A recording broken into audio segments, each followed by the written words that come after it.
ذكرى قتل سيدتي ومولاتي فاطمة الزهراء.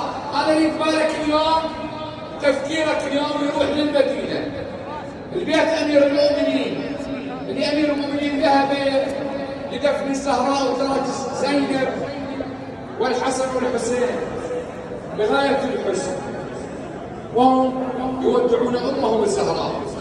أهلا وسهلا بالمعزين، أهلا وسهلا ومرحبا بطلبة العلم، أهلا وسهلا ومرحبا برجال العشائر العراقية، أهلا وسهلا ومرحبا بالمواقع